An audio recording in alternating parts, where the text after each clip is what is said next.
Hello everyone, welcome back to our channel. आप सबका paper आने वाला है सोशल साइंस का, तो let's do some expected questions. जल्दी से करेंगे बिना आपका टाइम वेस्ट किए। पहला क्वेश्चन आपकी स्क्रीन पे है। क्या पूछ रहे हैं इस क्वेश्चन में? वो आपसे पूछ रहे हैं which of the following revolution is called as the first expression of nationalism. तो यार हमारा चैप्टर है इसके ऊपर, हमें पता है कि यहाँ से रेवोल्यूशन स्टार्ट हुआ था। ठीक है, तो क्या है? French revolution. I am not getting in to the details today because my aim is कि मैं आपको ज़्यादा से ज़्यादा क्वेश्चन दिखा पाऊँ, उनके आंसर्स भी दिखा पाऊँ। तो जहाँ फर्स्ट टाइम स्टार्ट हुआ था that is French revolution. Question which of the following is not part of tertiary sector. तो टर्शरी सेक्टर होता है जहाँ पे आप सर्विसेज देते हो। क्या देते हो? सर्विसेज। आप कुछ नेचर से नहीं ले रहे हो, आप कुछ बना नहीं रहे हो, आप सर्विसेज दे रहे हो। आप एक सर्विस दे रहे हो, उनको बता रहे हो कि देखो आपके लिए हम ये कर सकते हैं। तो बैंक में क्या होता है? आपको सर्विस मिलती है। आप कोई प्रोडक्ट लेके आते हो बाहर, नहीं, आप सर्विस लेके आते हो कि यार उन्होंने हमारे पैसे लिए, हमें हेल्प किया, वट एवर। हॉस्पिटल में यू गेट अ सर्विस, आपको ट्रीटमेंट होता है। एटीएम्स में एक तरीके की सर्विस है कि आपको फैसिलिटेट किया जाता है, आपको पैसे मिलते हैं। तो ये सब टर्शरी के पार्ट हैं। क्या नहीं है टर्शरी का पार्ट? माइनिंग। तो आंसर है माइनिंग। और माइनिंग किस सेक्टर का पार्ट है? प्राइमरी। क्यों प्राइमरी का पार्ट है? क्योंकि माइनिंग में हम क्या करते हैं? We exploit the nature. और जहाँ पे भी आप नेचर को एक्सप्लॉइट करते हो, एक्सप्लॉइट का मतलब होता है यूज़ करना, जहाँ पे भी आप नेचर को एक्सप्लॉइट करते हो that is primary sector. Okay, let's do question number 3 now. Who among the following form the secret society called young Italy. तो यार यंग इटली करके एक सीक्रेट सोसाइटी थी और एक और सोसाइटी थी यंग यूरोप, और वो दोनों के फाउंडर एक ही इंसान था, दैट वाज जिप्सी मजीनी। इटली में जो हुआ है वो किसने किया था? जिप्सी मजीनी ने। He was the main figure for us. Next question, जॉल्वरिन tax को लेके, जॉल्वरिन को लेके कौन सा स्टेटमेंट ट्रू है? तो जैसे जॉल्वरिन आए आपको अपने आंसर में टैक्स वर्ड ढूंढना है या फिर क्या ढूंढना है? टैरिफ। ठीक है, तो यहाँ पे डेमोक्रेसी के लिए नहीं था, ये इकोनॉमिक पर्पसेस के लिए था, पैसों के लिए था, पॉलिटिकल पर्पस के लिए नहीं था। यूनिफाई नहीं, ऑटोक्रेसी को अबॉलिश करना, no, it was related to tax barriers, कि टैक्स के बैरियर हटाने हैं हमें। तो C part is the correct answer. मैं साथ साथ आपको हिंट भी दे रही हूँ हर क्वेश्चन के, ताकि आपको ज़्यादा समझ आए, आपका टाइम वेस्ट ना हो, बिकॉज पेपर बहुत पास है हमारे पास। ऐसा कौन सा रिसोर्स है जो over a long geological time. तो जियोलॉजिकल टाइम ना अपने आप में बहुत लॉन्ग होता है, ऐसा नहीं होता 1 साल 2 साल, अपने आप में it's like 100 years something like that. तो उसमें भी लॉन्ग जियोलॉजिकल टाइम में क्या रहता है? तो ए बायोटेक नहीं है, इंडिविजुअल नहीं है, बायोटेक नहीं है। बायोटेक जल्दी ख़त्म हो जाते हैं, जैसे फिश है, ह्यूमंस हैं, सॉइल है, ये सब जल्दी ख़त्म हो जाएगा। सॉइल बायोटेक नहीं है, बट जैसे सॉइल के अंदर जो भी इंसेक्ट्स हैं ये सब जल्दी ख़त्म हो जाएंगे। बट नॉन रिन्यूएबल जैसे आपका पेट्रोल, ठीक है, या लेट्स से फॉसिल फ्यूल्स, तो ये एक ऐसा है जो तभी आएगा over a very long period of time, तभी बनेगा, नहीं तो नहीं बनेगा। तो उसको हम क्या बोलते हैं? Non renewable resource. Which are the following is not a physical factor to determine land use. Physical मतलब कि यार जो फैक्टर उसमें है, लैंड में ऑलरेडी है, मतलब उसको लेके लैंड बना है। तो यार फिजिकल में क्या क्या होगा? देखो, क्लाइमेट कंडीशन उसका फिजिकल फैक्टर है लैंड का, तभी वो बना है वो लैंड वहाँ पे। सॉइल उसका फिजिकल फैक्टर है। टोपोग्राफी होता है उसका रिलीफ फीचर, कि वो जो आपका लैंड है वो कैसा है, प्लेन लैंड है, ठीक है, माउंटेन वाला है, कैसा लैंड है ना। तो वो टोपोग्राफी में आता है। पॉपुलेशन लैंड के ऊपर डिपेंड नहीं करेगा, ठीक है, पॉपुलेशन बाद में आती है, लैंड पहले आते हैं। तो population density is not a physical feature, so this is the right answer. Let's go to question number 7। तो ये मेजॉरिटेरियनिज्म पे है, मतलब आपका सिविक्स का chapter number 1। Is a believe that the majority community should be able to rule a country by disregarding the, किसको disregard करते हैं? मेजॉरिटी का ऑपोजिट क्या होता है? माइनॉरिटी। तो माइनॉरिटी को डिसरिगार्ड करते हैं, ठीक है। एथनिक को नहीं कर सकते हैं। सिन्हाला का हुआ था केस, स्पेसिफिक केस है ये, कहाँ पे था मेरे को कमेंट सेक्शन में बताना, कहाँ पे था ये केस, स्पेसिफिक कौन सी कंट्री में, जहाँ पे सिन्हाला को डिसरिस्पेक्ट नहीं किया गया था, बल्कि उनको पावर दी गई थी। कौन सा कंट्री था? मुस्लिम को नो, ठीक है, इसका आंसर माइनॉरिटी है। Resources which are found in a region but have not been utilize are called. तो ऐसी रिसोर्स जो मिलती हैं बट यूटिलाइज नहीं होती हैं, तो वो डेवलप नहीं बोली जाती हैं, ठीक है, वो स्टॉक नहीं बोली जाती है, इंटरनेशनल नहीं, पोटेंशियल, कि भाई हो सकती हैं, इनको यूटिलाइज कर सकते हैं potential resources. Let's come to question number 9। इसमें यार ये पूछा है श्रीलंका जो है वो इंडिपेंडेंट कंट्री कब बना था, कौन से साल में इंडिपेंडेंट कंट्री बन गया था।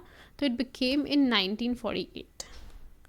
ठीक है, तो कैसे याद रखेंगे इसको यार, 1948 इंडिया कब हुआ था, 1947, उसका एक साल प्लस कर दो, 1948। ठीक है,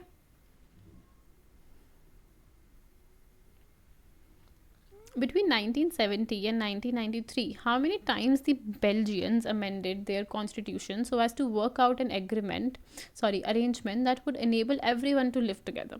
तो अब होता क्या है, बेल्जियम जो एक जगह है बेल्जियम, वो जगह जानी जाती है अपनी पावर शेयरिंग एबिलिटी के लिए या अपनी अकोमोडेशन के लिए, कि जैसे उन्होंने सबको अपने जगह रखा, कोई लड़ाई नहीं करवाई, कोई लॉस ऑफ लाइफ नहीं हुआ, तो उसके लिए उनको अपना कॉन्स्टिट्यूशन जो है अमेंड करना पड़ा था। उसका मतलब होता है कॉन्स्टिट्यूशन थोड़ा बहुत चेंज करना पड़ा था फॉर बेटरमेंट। तो उन्होंने कितनी बार किया था ये total, they did it 4 times. ठीक है, तो this is option number C. Okay, let's come to next question, question number 11। The constitution of Belgium, उसमें क्या बोला गया था, prescribes that number of Dutch and French. Sir वहाँ पे सारा रोना ये था कि डच और फ्रेंच की आपस में लड़ाई हो रही थी, तो वो उन्होंने सॉल्व करी थी। थोड़ा सा कॉम्प्लिकेटेड लड़ाई है, तो उसके लिए you will have to obviously understand the chapter better. तो उन्होंने क्या बोला था, what did they say, that the number of Dutch and French speaking ministers shall be equal. क्या होना चाहिए, जब हम एक, चाहे कंट्री में कुछ भी हो, कंट्री में डच ज़्यादा है फ्रेंच कम है, बट जब हम गवर्नमेंट बनाएंगे तो उसमें यहाँ से और यहाँ से इक्वल नंबर ऑफ लोग आएंगे, which was like something that made peace there in Belgium. उसकी वजह से पीस आया बेल्जियम में। इसमें से कौन सी आपकी राबी क्रॉप है, भाई राइस तो एकदम खारीफ क्रॉप होता है क्योंकि उसको बहुत पानी चाहिए, राबी मतलब विंटर वाला क्रॉप। ठीक है, मिलेट भी जो होता है खारिफ होता है, मोस्टली मिलेट्स खारिफ होते हैं। कॉटन अगेन खारिफ, क्योंकि उसको पानी तो चाहिए यार बहुत ज़्यादा। क्या बचा, ग्राम। ग्राम मतलब आपका जो दाल है, चना है, ये सब राबी क्रॉप है, सर्दी में बनता है। Next question, in dealing with power which of the following is not correct. ठीक है, इनमें से कौन सी सही नहीं है। People are the source of all political power, this is correct. Democracy भाई यही बोलते हैं, पीपल जो है सोर्स ऑफ पावर है। In a democracy people rule themselves through institution of self governance, correct, कि लोग अपने आप को ही रूल करते हैं, yes. In a democracy due respect is given to diverse groups and the views that exist, सबको रिस्पेक्ट देते हैं हम, perfect. In democracy, the power to decide is dispersed. It is not possible to take quick and enforce them. तो ये गलत है, ज़रूरी नहीं है कि आप उनको क्विकली एनफोर्स नहीं कर पाओगे।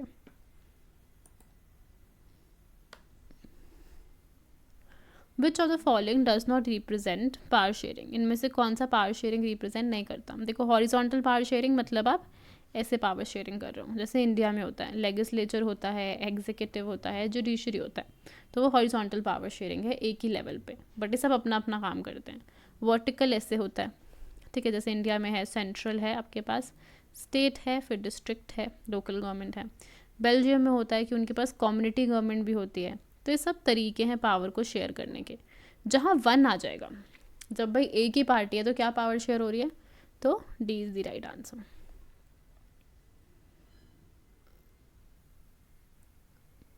The fundamental provision of constitution cannot be unilaterally changed by, तो वो क्या बोलते हैं कि जो आपका फंडामेंटल कॉन्स्टिट्यूशन को हमें चेंज करना है, वो कौन नहीं चेंज कर सकता यूनिलैटरली। मतलब एक बंदे ने माना और उसने बोला कि भाई मैं चेंज कर रहा हूँ, ठीक है, तो वो दोनों जो गवर्नमेंट है दोनों ही नहीं कर सकते हैं, अकेले नहीं कर सकते हैं, साथ में उनको डिस्कस करना होगा।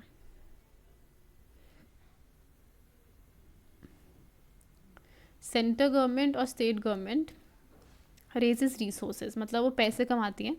कैसे कमाती हैं, क्यों कमाती हैं, क्योंकि उनको भाई एडमिन करना है, तुम्हें ध्यान रखना है तुम्हारा, तो कैसे करती हैं वो, how do they do that. So वो अपना बिजनेस करती हैं, नो। अपना कॉपरेटिव्स बनाती हैं, नो। अपना PSUs बनाती हैं, नो। तो वो क्या करती हैं, दे लेवाई टैक्सेस। तुम्हारे जब भी उनको एडमिन का कुछ भी काम होता है उसके लिए वो टैक्सेस इकट्ठे करते हैं। Which of the following is incorrect regarding a federal government. तो फेडरल गवर्नमेंट क्या होती है, जिसमें आप क्या करते हो, आप पावर ऐसे शेयर करते हो वर्टिकली, जैसे हमारे पास है एक सेंटर है वो टॉप पे है, फिर स्टेट गवर्नमेंट है, ऐसे करके, ठीक है, तो उसे फेडरल गवर्नमेंट बोलते हैं। तो देखते हैं क्या क्या ऑप्शन है। Is a system of government in which the power is not divided between a central authority and various. तो ये बोल रहे हैं पावर इज डिवाइडेड, तो दिस इज करेक्ट, ठीक है, ये करेक्ट है, इनकरेक्ट नहीं है।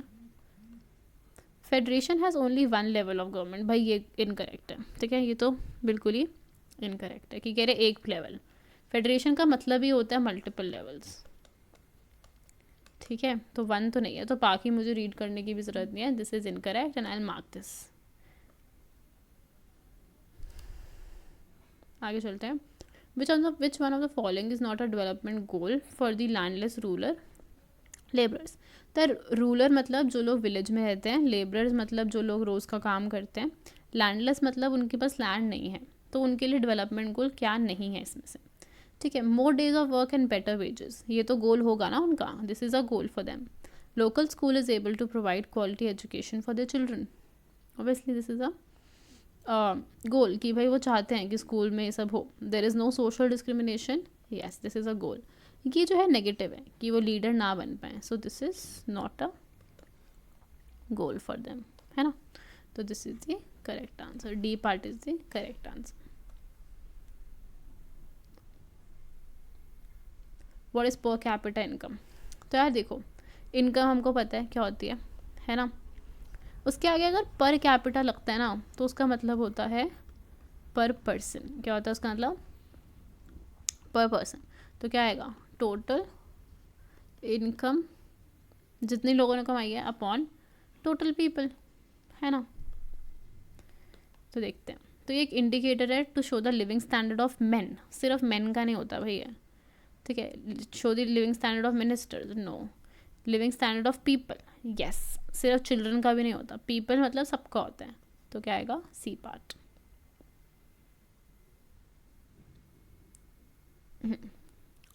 GDP is the total value of dash produce during a particular year. Total value of what, क्या है ये, total values of goods and services, of all final goods and services. तो यार वहाँ इंटरमीडिएट आता है ना, तो इंटरमीडिएट तो GDP नहीं कैलकुलेट करता, ठीक है, तो दोनों ही ऑप्शन बेकार है।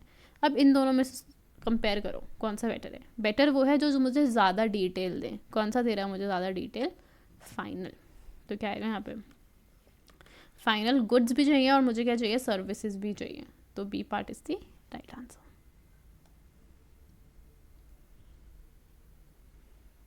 What does infant mortality rate और इंडिकेट। तो यार क्या होता है ये, देखो, मोर्टालिटी मतलब डेथ, ठीक है, इन्फेंट मतलब बच्चा जो 0 से 1 की एज में, तो इन्फेंट मोर्टालिटी क्या होगा, death rate.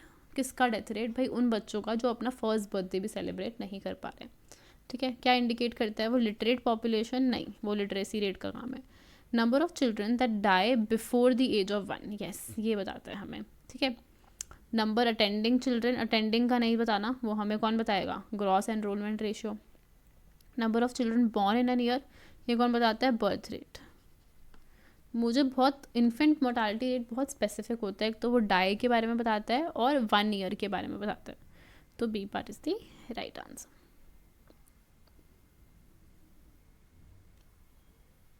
The basic reason of considering the Indian economy as underdeveloped economy is, underdeveloped मतलब कि अभी हम ठीक से डेवलप नहीं हो पाए हैं, तो वो क्या है, पॉवर्टी है, yes it's one of the problem. Population बहुत ज़्यादा है, yes. High income inequality, yes, तो सारे है ना, तो क्या होगा, डी पार्ट।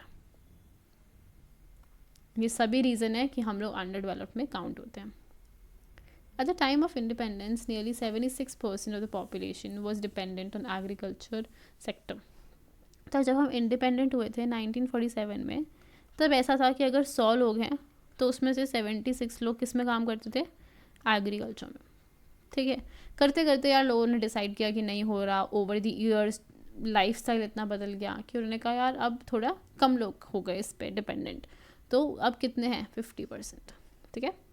तो 100, पहले अगर 76% थे तो अब कितना हो गया है वो 50%, कि 100 में से 50 लोग जो होंगे वो एग्रीकल्चर पे काम करते होंगे. As development of country takes place share of which sector rises, कि जैसे डेवलपमेंट होती है कौन से सेक्टर राइज करता है शेयर, तो प्राइमरी का शेयर ना कम होता जाता है क्योंकि लोग डेवलप हो रहे हैं, अब वो खेती बाड़ी कम कर रहे हैं, एग्रीकल्चर कम कर रहे हैं, तो वो किस तरफ जाते हैं, सेकेंडरी और टर्शरी. तो क्या आएगा, बी एंड सी. ठीक है. So this is it from our end. Try to practice as many question as you can. अगर आपको लगता है कि आपको थोड़ा स्लो करना है तो आप ऑब्वियसली वीडियो रोक सकते हैं, थोड़ा स्पीड कम कर सकते हैं, then you can watch it. But क्या इंपॉर्टेंट है कि आप क्वेश्चन देखें, 1 सेकंड का पॉज लें, देखिए आपको आंसर आता है या नहीं, फिर यू फॉलो अगेन कि यार क्या बताया मैंने, right answer, was it correct, and if it's incorrect please ask your self कि भाई कहाँ गड़बड़ हो रही है. ठीक है. तब तक के लिए please like, share and subscribe. We are coming with a lot more such videos.